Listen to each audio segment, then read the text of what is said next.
Example बच्चों 12 NCERT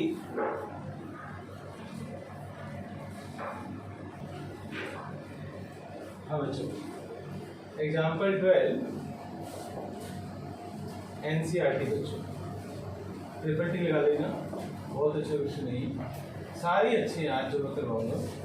F of x is equal to sine 3x और close interval दे रखा है बच्चों 0 to π/2 और आपको फाइंड आउट करना है find the intervals in which function is increasing और डिक्रीजिंग। ये हमारा क्वेश्चन है, find the intervals in which function is increasing और डिक्रीजिंग। ध्यान से मेरी बात सुनना। इस क्वेश्चन के लिए सबसे पहले एक बात मैं आपको बता दूं बच्चों, अगर ये इंटरवल नहीं दे रखा होगा तो मैं 0,2π लेता। जैसे मैं अलजेब्रा में नंबर नहीं लेता हूँ ना, रियल नंबर -∞ to ∞ लेता हूँ, ऐसे बच्चों हम 0,2π लेते हैं। अगर मैं इस पर हाथ रख दूँ, अगर क्वेश्चन तुम्हारे एग्जाम में ही आ जाए find the interval in which function increasing और डिक्रीजिंग, तो अपने आप 0,2π लो। ये बात लिख लो, ऐसे लिखो in trigonometrical functions if interval is not given, if in trigonometrical functions if interval is not given, take interval 0,2π, take interval 0,2π। अगर इंटरवल नहीं पता तो आप 0,2π लोगे। अब इंटरवल क्योंकि हमें पता है तो मैं अपने आप 0,2π नहीं लूंगा। याद रखिए मेरी बातें, मैं अपने आप 0,2π नहीं लूँगा। तो बोर्ड पर लिखना बच्चों आप सभी। सबसे पहला स्टेप जो बच्चे नहीं आए थे मैं उनको बता दूं, इंक्रीजिंग डिक्रीजिंग के अंदर पहला स्टेप होता है डिफरेंशिएशन। आप इसको डिफरेंशिएट कर दो। पहला स्टेप होता है बच्चों कि आप इसको डिफरेंशिएट कर दो। मैंने इसको डिफरेंशिएट कर दिया, 3 cos 3x आ। ये पहला स्टेप है। अब सेकेंड स्टेप, आप इसको 0 से इक्वेट कर दो। Let f dash x is equal to 0, तो 3 cos 3x is equal to 0, cos 3x is equal to 0। अब बताओ cos 0 कब कब होता है? cos 0 कब कब होता है बच्चों? 90 डिग्री पर होता है। और बताओ 270, वेरी गुड। cos 3 π/2 भी 0 होता है, cos π/2 भी 0 होता है, राइट? क्लियर? और बता देता हूँ cos -π/2 भी 0 होता है, cos -3 π/2 भी 0 होता है।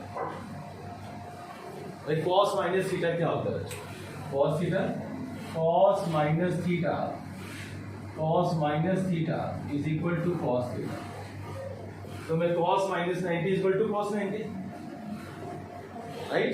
cos -270 is equal to cos 270। अब आप इसका मतलब क्या हुआ? Implies 3x is equal to π/2, 3π/2, -π/2, -3π/2, 3 से डिवाइड कर दो, π/6, 3π/2 और माइनस का π/6 और माइनस का π/2। x की कितनी वैल्यूज आ रही हैं हमारे पास? 4 वैल्यूज आ रही हैं। These two value rejected. Why? क्योंकि माइनस साइन है। इस इंटरवल के अंदर 0,π/2 में जो वैल्यू x की लाई करेगी वो सिलेक्ट करेंगे, जो लाई नहीं करेगी वो रिजेक्ट करेंगे। तो ये रिजेक्टेड, π/6 30 डिग्री उसके अंदर लाई करते हैं। अच्छा बताओ बच्चों, π/2 सिलेक्ट होगा या रिजेक्ट होगा? क्योंकि अब बिग ब्रैकेट है इसलिए π/2 में ले सकता हूँ। अगर मैं यहाँ पर स्मॉल ब्रैकेट लगा दूँ तो फिर ये भी रिजेक्ट हो जाएगा। याद देंगे सारी बातें, तो सबको पता चल गया होगा स्मॉल ब्रैकेट और बिग ब्रैकेट का फर्क क्या होता है। स्मॉल ब्रैकेट का मतलब है बेटे वो वैल्यू आप नहीं ले सकते, और बिग ब्रैकेट का मतलब है वो वैल्यू आप ले सकते। तो अब आपके पास इंटरवल्स कौन से बनेंगे बच्चों? बोर्ड पर देखो आप, एक यहाँ पर मैं 0 ले रहा हूँ, यहाँ पर मैं π/2 ले रहा हूँ, π/2 और π/6 में बीच में ले रहा हूँ। तो कितने इंटरवल्स बन गए? एक 0,π/6 बन गया और एक π/6, π/2 बन गया। एग्री बच्चों? बताओ मैंने पहले क्या किया था, पहले गलत क्या किया था मैंने, वो गलत है, ठीक है। अब बच्चों नेक्स्ट है, यहाँ तक आप सभी को समझ में आ गया होगा।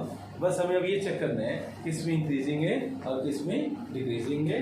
तो आप बताओ एक्स की वैल्यू यहाँ से क्या पुट करना पसंद करोगे, बोलो बोलो। अच्छा मैं यहाँ पर पुट करूँगा बच्चों, तो बताओ एक्स की वैल्यू क्या पुट करूँगा, यहाँ से क्या लूँगा, बोलो बोलो जल्दी बोलो ना, 15 ले लो या 10 डिग्री ले लो, बोलो। तुम दोगे 10 डिग्री सर क्यों, cos 10 की वैल्यू तो पता नहीं है हमें। यस मैं 10 यहाँ पुट करूँगा ना, मैं 3 इंटू 10 कितना हो जाएगा 30, मैं ले सकता हूँ ना, यहाँ तो cos 30 आ रहा है ना, और cos 30 की वैल्यू क्या होगी √3/2, पॉजिटिव पॉजिटिव, तो आप लिखोगे f dash x greater than equal to 0, therefore function is increasing, function is increasing।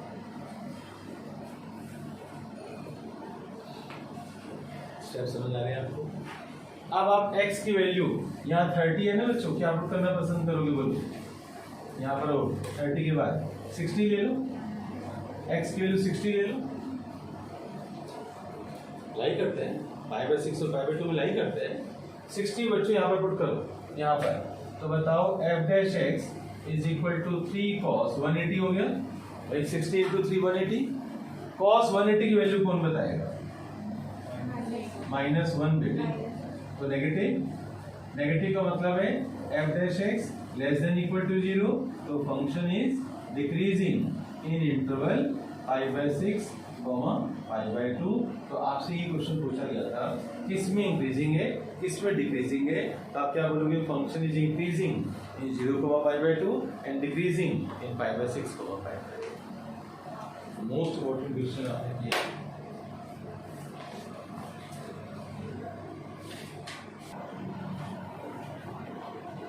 f dash x बच्चों फर्स्ट है, पहले रिपीटिंग लगा लेना इस क्वेश्चन पर 100%। f dash x sin x का डेरिवेटिव cos x और cos x का डेरिवेटिव -sin x, ठीक है। अब लेट कर लो, let f dash x is equal to 0, तो cos x minus sin x is equal to 0, तो cos x is equal to sin x और 1 is equal to tan x, तो tan x बच्चों 1 आ गया। tan 1 कब कब होता है बच्चों, बताओ tan 1 कब कब होता है, एक तो बच्चों फर्स्ट क्वाड्रेंट 45 डिग्री पर, और सेकेंड क्वाड्रेंट में नेगेटिव होते हैं, थर्ड में पॉजिटिव होते हैं, तो मैं 180 प्लस 45 कर देता हूँ, तभी तो 1 आएगा, tan 180 प्लस 45 भी तो 1 होगा, राइट। और बताओ बस, तो x की वैल्यू एक तो π/4 आ रही है और 2 to 5 डिग्री, 2 to 5 डिग्री कितना होता है बच्चों 5 π/4, तो x की दो वैल्यूज आ रही है π/4 और 5 π/4, पूरे सिंबल में लाइन करती। अभी बच्चे कहते हैं सर tan जो है 360 प्लस 45, tan 360 प्लस 45, वहाँ भी बच्चों 1 आएगा, है ना, तो ये कितना हो जाएगा, ये tan 405, बताओ ये सिलेक्ट होगा रिजेक्ट होगा, क्योंकि यहाँ पर 2, तो ये सिलेक्ट हो जाएगा, ये सिलेक्ट हो जाएगा, ऐसे आपको सोचना समझ आ रहा है। अब नेक्स्ट है, अब देखो 0,2π है बच्चों, 2π यहाँ पर ले लो, यहाँ पर 0 ले लो, और यहाँ पर π/4 ले लो आप, और यहाँ पर 5 π/4, एक π/4 और एक 5 π/4। अब कितने इंटरवल्स बनेंगे, 0, π/4, π/4, 5 π/4 और 5 π/4, 2π। चलो मैं आपको हिंट देता हूँ, x की वैल्यू यहाँ 30 पुट कर लेना, यहाँ पर x की वैल्यू 45 से बड़ी क्या होगी 60 ले लेना, और यहाँ पर x की वैल्यू 225 से बड़ी क्या होगी आप 270 नहीं, ठीक है, मैंने हिंट दी है। अच्छा अच्छा, x की वैल्यू जब हम 30 पुट करेंगे, तो 30 यहाँ पर पुट करो आप, यहाँ पर cos 30 क्या होगा बच्चों बताओ आप, √3/2, और √3/2 कितना होता है 0.861 0.8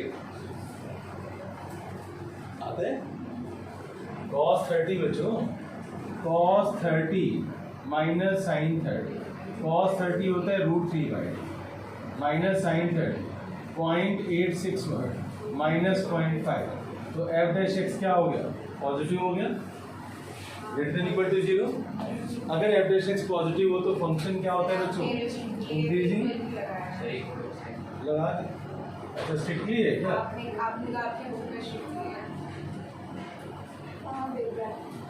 बोलो तुम क्या चाहते हो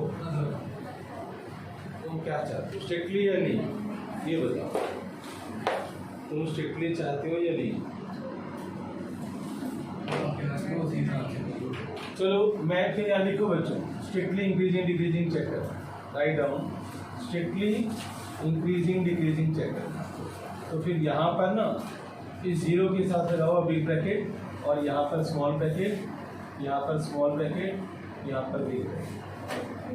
आप 0,2 पर तो बिग ब्रैकेट पे गिवन है ना जो साइन यहाँ क्वेश्चन में गिवन है आप उसको नहीं बदल सकते।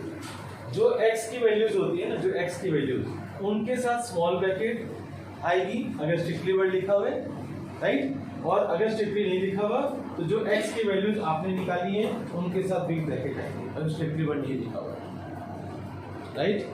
अब यहाँ पर मैंने बिग ब्रैकेट क्यों लगाई है क्वेश्चन में मैं उसको चेंज नहीं कर सकता लेकिन यहाँ स्मॉल ब्रैकेट में लगा सकता हूँ इसका मतलब है आप π/4 नहीं ले सकते आप 5π/4 नहीं ले सकते आप π/4 यहाँ भी नहीं ले सकते ठीक है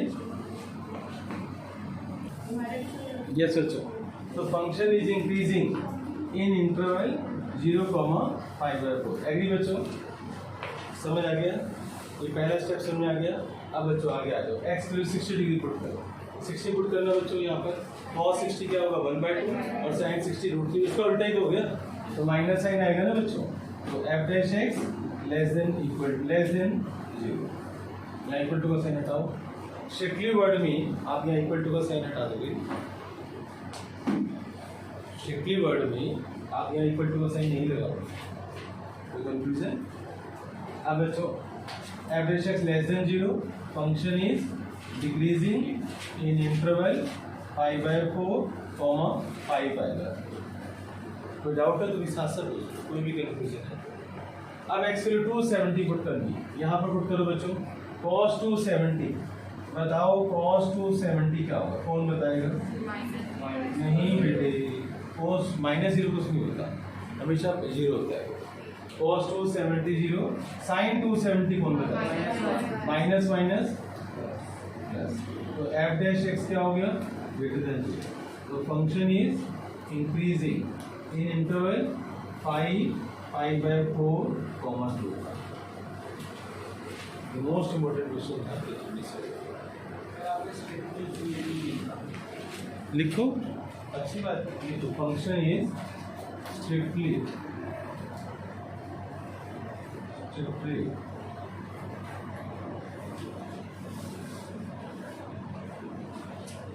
सब जगह बच्चों स्ट्रिक्टली वर्ड लगा दो और इस क्वेश्चन में कोई कंफ्यूजन अभी साथ साथ पूछिए कुछ पूछना है कोई डाउट किसी स्टेप में कोई डाउट तो पूछना भी साथ साथ बेटे यहाँ पर क्वेश्चन के अंदर भी ब्रैकेट गिवन है मैं इसके चैनल में नहीं कर सकता इक्वल टू का साइन बच्चों x की वैल्यूज के साथ आता है। अगर बच्चों सुन ली बातें लिख लो रजिस्टर के टॉपर कंफ्यूजन नहीं तो हमेशा रहेगी क्या ये इक्वल टू का साइन कौन हमें बताता है x की वैल्यूज x वैल्यू जो हम निकालते हैं जब हम f'(x) को 0 से डिवाइड करते हैं तो जो x की वैल्यूज आती है ना यहाँ पर वहाँ इक्वल टू का साइन आएगा ये नहीं आएगा वो हमें देखना होगा। अगर स्ट्रिक्टली वर्ड है तो x की वैल्यूज के साथ स्मॉल ब्रैकेट अगर स्ट्रिक्टली वर्ड नहीं है तो x की वैल्यूज के साथ बिग ब्रैकेट। अब रही बात इस इंटरवल की यहाँ पर अगर स्मॉल ब्रैकेट होती तो मैं स्मॉल ब्रैकेट लगाता यहाँ बिग ब्रैकेट है तो मैं बिग ब्रैकेट लगाता ठीक है। ये एक ही बात ना रजिस्टर आज लिख लो क्योंकि जब भी तुम रिवीजन करोगे ना मुझे